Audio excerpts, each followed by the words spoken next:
What's going on, everybody? It's your boy DisBearity here, and I'm coming at you with some more brand new news to Total War Pharaoh. So before we get started, definitely consider liking, subscribe for more Total War news, and also for some live streams. Now let's go ahead and get this started. So today, guys, Total War Pharaoh, new cultures in faction. So this is pretty freaking amazing, right?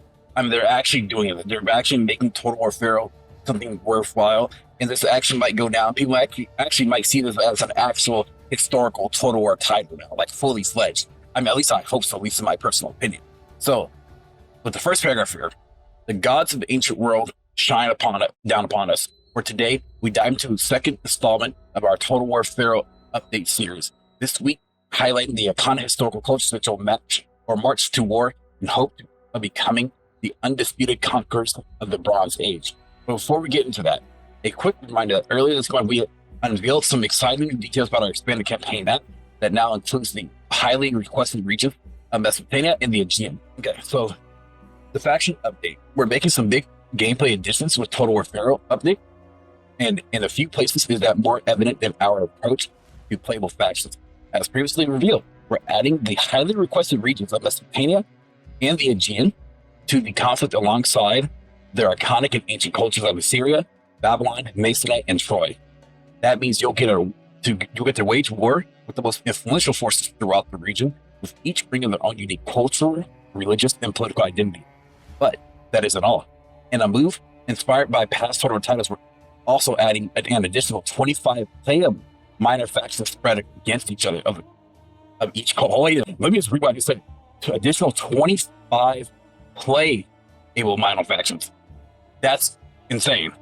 Playable, spread amongst each other in cultures both new and old. These minor factions represent an opportunity for us to feature a wide array of Bronze Age civilizations, kingdoms, and tribes in the game, further adding the role-playing potential of our sandbox campaign and providing a greater degree of gameplay. Right, that's freaking amazing. I don't know. It's like it reminds me of Total War Rome 1, especially because well, and also Rome 2, because you have so much faction variety to choose from, and so you have like the main factions. If you have the minor factions that are, if I read it right, they're playable. So that's actually freaking amazing, and I like that. Honestly, I like that. That's a good play, honestly.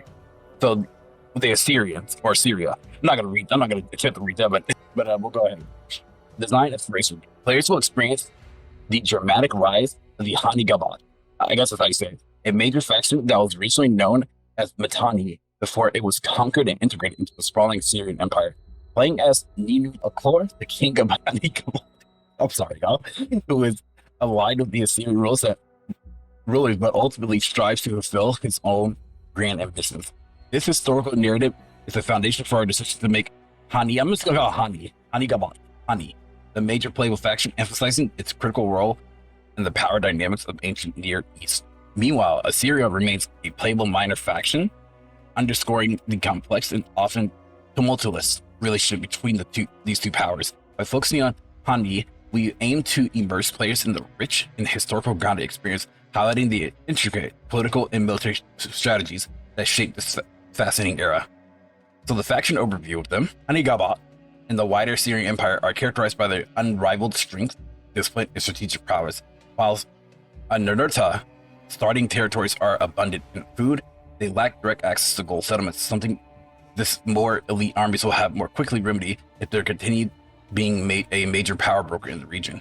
What's interesting about this faction is that he has adopted the name of his favorite god, Ninurta, as part of his own name. Ninurta's faction is rated as an easy and difficulty faction. Okay? So, the arm composition here. The armies of King Ninurta focus on quality over quantity, making proficient use of heavy frontline units and chariots to crush the enemy. But quality comes at a cost, forcing the king to assemble his troops in a small, well-trained groups that slowly expand in size, which is why his enemies should be wary of his expansionist ambition, where you could soon amass a force of mighty high-tier units that would be difficult to subdue. Additionally, there are few Mesopotamian factions with access to cavalry units, giving them a unique advantage amongst their peers on the battlefield. So, before I even say my word, some of their notable units include elite light archer cavalry, Azure horse archers, and elite cavalry, the Azure horse masters. So people are discussing, from what I see on the Reddit page, about cavalry back in the Bronze Age. Now, for what I know, is like cavalry tactics wasn't like as widespread as it was back in the Bronze Age, but they did have cavalry, in terms of horse masters and stuff like that. So like back then, I believe you probably saw like scouts and stuff, or just normal horsemen. They weren't really like militaristic wise. Now this is from what I know. I could be wrong, I could be right, I don't know. But it's not a stretch to have some cavalry within this era. Because again, we know a decent, okay amount, but we don't know a lot about the Bronze Age. Because again, that's why it's called the Bronze Age collapse. Everything collapsed. So we have screenshots of Azure archers. We also have Azure horse masters. Now, again, you probably don't see them in charging in and stuff like that, but it's Total War. It's fine. It's a video game, right? So Babylon, design inspiration. Babylon is far from its former glory. The old Babylonian Empire ended with the Hittite sacking of Babylon by their king Resali. Hopefully I said his name right. In 1595 BCE.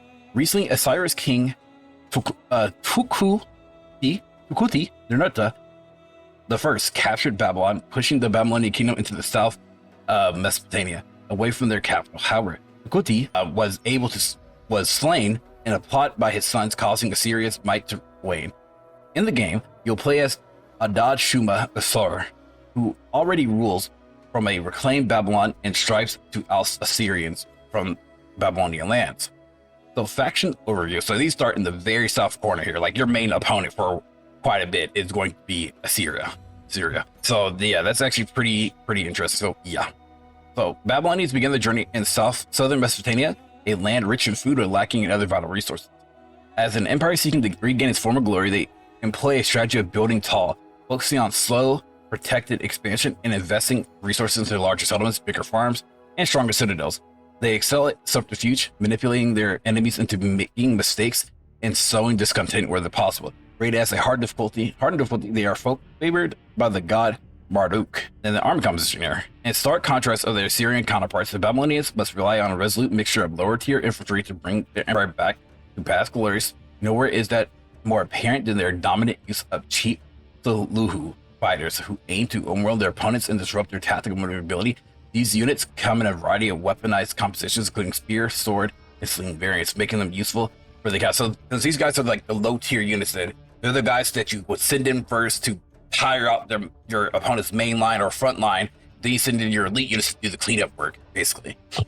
Beyond the more disposable ranks of Suluhu, Babylon can also employ more elite units such as Taskmaster infantry that buff nearby allies, or the likes of Babylonian specialists, a utility unit equipped with a variety of special skills but limited combat capabilities. So that kind of reminds me of a hero in Total War Warhammer, But it's fine though, You could have units like I like that kind of, they're pushing the odds, but maybe it's still historical, You can have that one person who it's like, to me, it's like a flag bearer in a sense, right? So you can see the spears there, and then the Babylonian specialists. So then we have Masonry, as you guys all know. Y'all remember Masonry here. So the Masonies are considered one of the earliest recognizable Greek civilizations, and despite their seemingly prominent role in geopolitics of the region, their historical records are extremely sparse.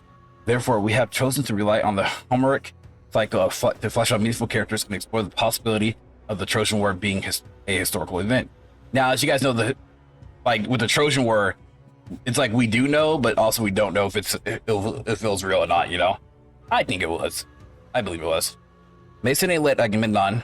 By Agamemnon begins his conquest in western central Peloponnese. Hopefully I said that right. Strategically positioned within easy of reach of Crete, the Cyclades, and Attica. In the game, it builds faster and at a lower cost, a testament to impressive prestige. By asserting cultural dominance over its neighbors, Masonry establishes itself as a bastion of civilization entitled to rule. Additionally, Masonry's influence over its own territories allows the recruitment of free units from respective native rosters and factions that is rated easy difficulty favored by the god Zeus. Now, I wonder if they're going to have, what's his name? If they're going to have like Achilles or something like that, but if they do, and people like it because it'll be like a hero thing from Total War, Warhammer or whatnot. Which, I mean, to me, I don't know. It's so weird to me that like I could see like historical Total War games, like let's say like your main general, right, can be part of a general's bodyguard. But let's say you could use a hero like Achilles, a one-man army. That I can actually see becoming a logical thing. Like it's like a good mixture between of both. But that's just me though. I don't know. What are y'all thoughts on that? So they have an arm composition here. Masonry roster excels in heavy damage with axes and armored spearmen, and some infantry units having vanguard deployment for surprise attacks. However, their poor range capabilities often leave them at a disadvantage in skirmishes. Utilizing spearmen and large shields alongside chariots and javelin, and action is key to maximize the effectiveness of Mason roster. They're more so of a try to like rush down. You know, you don't want to get poked out by enemy archers, but you want to try to just rush as quickly as possible. But they're probably going to be a little bit slower because their armor capabilities. Most of the time, if you're heavy armor, you're going to be slow. Amongst the will units are elite aggressive frontline unit, the renowned axemen, and the elite skirmishing infantry with javelins, veteran island skirmishers. Menelaus, brother of Big Mom, will also be available recruitable general. So that's actually really cool. I like that. I do. You get a little bit of Troy here, or I'm sorry, the Masonians. God, I'm so bad, y'all. Sorry. So there we go. Troy. Design inspiration. Similar to the Masonians, the inspiration for Trojan faction comes from the harmonic cycle in fabled Trojan War, which started when Paris, Prince of Troy, absconded with Helen, the wife of Menelaus, the Spartan king. This led to a decade-long siege of their city by a coalition of Greek states, which ultimately led to the fall of Troy. Beware, Greeks bearing gifts of a opportune nature. The faction overview, led by Priam. They start in the southern parts of the Dardanelles, there we go, which now with easy access to Thrace, southern Asia Minor, and the sea travel lanes, encompassing the Aegean Islands and looping to northern Hittite lands. Priam's strength lies in forming alliances with gaining the respect and appreciation of like-minded factions and fostering a wealth through these alliances. The faction is rated as a moderate in difficulty, flavored by the god Apollo. So the roster, the Trojan roster is highly defensive with strong armor values and excellent range units. However, their infantry units have lower damage output compared to their Achaean counterparts. Utilizing highly armored spearmen to hold the line, range units deal damage from afar, and chariots flank the enemy. The enemy is key for maximizing the effectiveness of the Trojan roster. Some of the signature units of this section are the elite defensive unit, guards of Troy, and elite bowmen, the Trojan nobles. Paris, Hector, and Aeneas will be a recruitable generals. That's cool. I like that. I still wish, like, again, I want them to be like a hero, but it's fine though. It's fine. And it's cool. That's still cool though.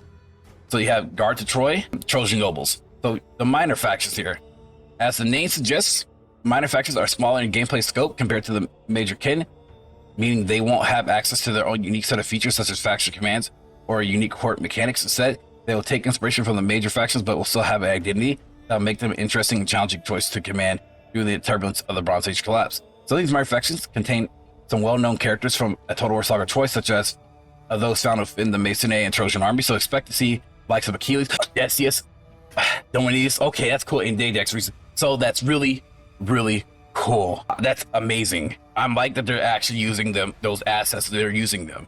Like, they're there. That's fucking cool. I really do like, yeah. They're really outdoing themselves right now. They really are. So yeah, Ithaca, Aegean started, yeah. The chariots, there goes Thrace, Aegean, solid roster. So yeah, they're doing it. They're doing it. I really like that. So yeah, good job. Good job to them, honestly. Good job to them. Okay, so with that said, y'all, let me know what you guys think of Total War Pharaoh. I'm about to say Troy, but Pharaoh right now.